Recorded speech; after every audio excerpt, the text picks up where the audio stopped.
സ്പെയിനും അർജന്റീനയും final കളിക്കുമ്പോൾ ആര് ജയിക്കും? സാധാരണ ഫൈനലിൽ പ്രവചനത്തിന് മുതിരാറുണ്ട്. ഇത്തവണ പക്ഷേ അതിന് പലരും ധൈര്യപ്പെടാത്തത് രണ്ടിലൊന്ന് അർജന്റീന ആയതുകൊണ്ടാണ്.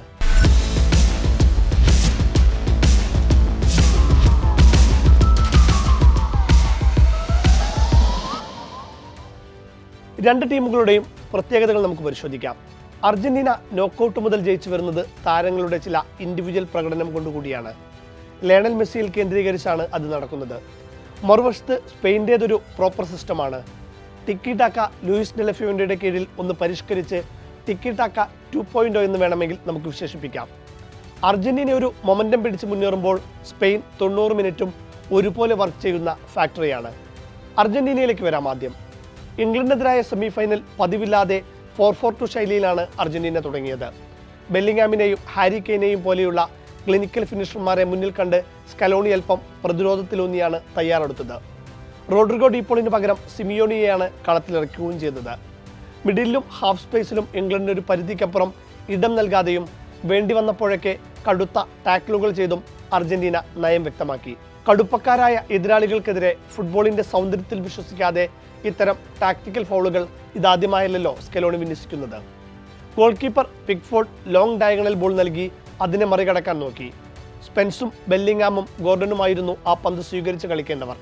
പക്ഷേ ആ കൗണ്ടറുകളും പരമാവധി ഫൈനൽ തേർഡ് വരെ മാത്രമാണ് എത്തിയത്. സെമി വരെ തുടരെ 4 മത്സരങ്ങളിൽ ഇംഗ്ലണ്ടിന്റെ പ്ലെയർ ഓഫ് ദ മാച്ചായ ജൂഡ് ബെല്ലിംഗാം 40 ടച്ചുകളാണ് അർജന്റീനയ്ക്കെതിരെ നടത്തിയത്. ബോക്സിൽ പക്ഷേ ഒരു ടച്ച് പോലും നടത്താൻ കഴിഞ്ഞതുമില്ല. മെസ്സിയെ മിഡിലിൽ നിന്നുകൊണ്ട് മാർക്ക് ചെയ്യാനായി നിന്ന സെൻട്രൽ സ്ട്രൈക്കർ ഹാരി കെയ്ൻ ആവട്ടെ ഈ മത്സരത്തിൽ ആകെ നേടിയത് 26 ടച്ചുകൾ മാത്രമാണ്. അതിൽ അർജന്റീന ബോക്സിൽ ഒരു ടച്ച് പോലുമില്ല. ഡീപ് ലോ ബ്ലോക്കിലേക്ക് ഇംഗ്ലണ്ട് നീങ്ങിയതോടെ ബോക്സ് വരെ അർജന്റീനയ്ക്ക് വലിയ സ്വാതന്ത്ര്യവും കിട്ടി. കേപ്പ് വെർദെക്കെതിരെയും പിന്നീട് ഈജിപ്തിനെതിരെയും സ്വിറ്റ്സർലൻഡിനെതിരെയും അവസാന നിമിഷങ്ങളിൽ, പ്രത്യേകിച്ച് ഹൈഡ്രേഷൻ ബ്രേക്കിന് ശേഷം അർജന്റീന നടത്തി വിജയിച്ച ഓൾ ഔട്ട് അറ്റാക്ക് തന്ത്രം ഇംഗ്ലണ്ടിനെതിരെയും വിജയിച്ചു. ഇംഗ്ലണ്ട് തീരെ കൗണ്ടറിന് മുതിർന്നില്ല എന്നതുകൊണ്ട് മറ്റു ടീമുകളെക്കാൾ കുറെ കൂടി ഈസിയായിരുന്നു അർജന്റീനയ്ക്ക് ഇംഗ്ലണ്ട്.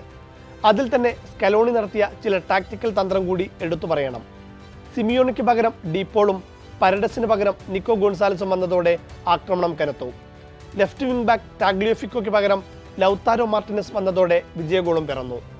മറുവശത്ത് ആന്റണി ഗോർഡൻ, ഡെക്ലാൻ റൈസ് അടക്കമുള്ളവരെ പിൻവലിച്ച ഇംഗ്ലണ്ട് പതനം പൂർത്തിയാക്കി.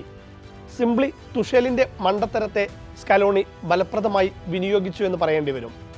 ഇനി സ്പെയിനെതിരെ ഏത് രീതിയിലായിരിക്കും അർജന്റീനയുടെ തന്ത്രമെന്ന് പരിശോധിക്കാം. മികച്ച മിഡ്ഫീൽഡേഴ്സ് ഉള്ള സംഘത്തിനെതിരെ ബിൽഡപ്പ് ചെയ്യുന്നതിൽ അർജന്റീനയ്ക്ക് അത്ര മേന്മ അവകാശപ്പെടാനില്ല. എന്നാൽ ഡിഫൻസീവ് ശൈലിയിലേക്ക് പോകുന്ന ടീമുകൾക്കെതിരെ നിരന്തരം പ്രസ് ചെയ്ത് ഗോൾ കണ്ടെത്താനും കഴിയും. എന്നാൽ സ്പെയിനെതിരെ ഈ തന്ത്രം വിലപ്പോകുമോ എന്നാണ് സൂക്ഷിക്കേണ്ടത്. അതിന് പ്രധാന കാരണം ഗോൾ വഴങ്ങിയാലും ലീഡ് നേടിയാലും സ്പെയിൻ ഒരുപോലെ ഡോമിനേറ്റ് ചെയ്ത് പ്രസ് ചെയ്ത് കളിക്കുമെന്ന് തന്നെയാണ്. ആക്രമണ സ്വഭാവത്തോടെയുള്ള പൊസിഷൻ ഗെയിം നടപ്പാക്കുന്ന ലൂയി ഡെലഫ്യൂവിൻ്റെ അതിനൊപ്പം എതിരാളികൾക്ക് സ്വാഭാവിക കളി നിഷേധിക്കുന്ന തന്ത്രമാണ് നടപ്പാക്കുന്നത്. ലോകകപ്പിലെ 7 കളികളിൽ നിന്ന് ഒരേയൊരു ഗോൾ മാത്രമാണ് സ്പെയിൻ വഴങ്ങിയത്. റോഡ്രിയാണ് എഞ്ചിൻ, ഗോൾ അടിക്കുന്നതിലും ഗോൾ തടയുന്നതിലും. ഉനായ് സൈമണിൽ തുടങ്ങുന്ന പ്രതിരോധ കോട്ട കുബാർസിയും ലപ്പോട്ടയും ഉരുക്കൊഴുക്കി കാക്കുന്നുണ്ട്. പെഡ്രോ പോറോയും കുക്രേയും വിങ്ങിലൂടെ കയറി കളിക്കുന്നു. വേണ്ടി വന്നാൽ ഗോളും അടിക്കുന്നു. പെഡ്രിയാണ് തുടക്കത്തിൽ DM റോളിലുണ്ടായിരുന്നത്. പകരമെത്തിയ ഫാബിയൻ റൂയിസും പീക്ക് ഫോമിൽ. ഡാനി ഓൽമോ പ്രതിരോധത്തെയും മുന്നേറ്റത്തെയും സഹായിക്കും. ലമീൻ യമാലിൻ്റെ പേരിൽ ഗോളുകളും അസിസ്റ്റുകളും ഒരുപാടൊന്നും ഈ ലോകകപ്പിലില്ല. പക്ഷേ യമാൽ സൃഷ്ടിക്കുന്ന അവസരങ്ങൾക്ക് കണക്കില്ല. ലെഫ്റ്റ് വിങ്ങിൽ നിക്കോ വില്യംസിൻ്റെ സേവനം മുഴുവൻ സമയവും ലഭിക്കാത്തത് ഒരു തരത്തിലും ആശങ്കയില്ലാത്ത വിധം അലക്സ് ബയേന നികത്തുന്നുണ്ട്. നമ്പർ 9 റോൾ ആവശ്യമില്ലെങ്കിലും സ്പെയിനായി ഒയർസബാൽ ഗോൾ അടിച്ചു കൂട്ടുന്നുമുണ്ട്. പകരക്കാരനായി വന്ന് 2 നോക്കൌട്ടിലും ഗോൾ കണ്ടെത്തിയ മൈക്കൽ മെറീനോയും സ്പെയിനിന് ധൈര്യമാണ്. ലമീൻ്റെ വിങ് തന്നെയാകും അർജന്റീനയ്ക്ക് വലിയ തലവേദനയുണ്ടാക്കുക. ലമീനെ കത്രികപ്പൂട്ടിട്ട് വെച്ചാൽ തന്നെ ആ വഴിയിലൂടെ പെഡ്രോ പോറോ കയറിപ്പോവുകയും ചെയ്യും. തിരിച്ചടിച്ച് തിരിച്ചു വരുന്ന അർജന്റീനയുടെ പതിവ് വിന്നിംഗ് ഫ്ലേവർ സ്പെയിനെതിരെ വേവാൻ സാധ്യതയില്ല. റോഡ്രി കൺട്രോൾ ചെയ്യുന്ന സ്പെയിൻ ഒരിക്കലും ഡിഫൻസീവ് ഷേപ്പിലേക്ക് പോകില്ല. ഫ്രാൻസിനെതിരെ 2 ഗോൾ ലീഡുണ്ടായിട്ടും ഇഞ്ചുറി ടൈമിൽ വരെ അറ്റാക്ക് ചെയ്തുകൊണ്ടിരുന്നത് ഉദാഹരണം.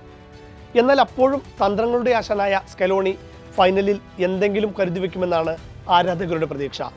ഒപ്പം മറ്റാർക്കുമില്ലാത്ത ലയണൽ മെസ്സി എന്ന അത്ഭുത പ്രതിഭാസത്തിന്റെ സാന്നിധ്യവും ടാക്ടിക്സിനപ്പുറം ഈ കലാശ പോരാട്ടം പ്രവചനാതീതമാക്കും.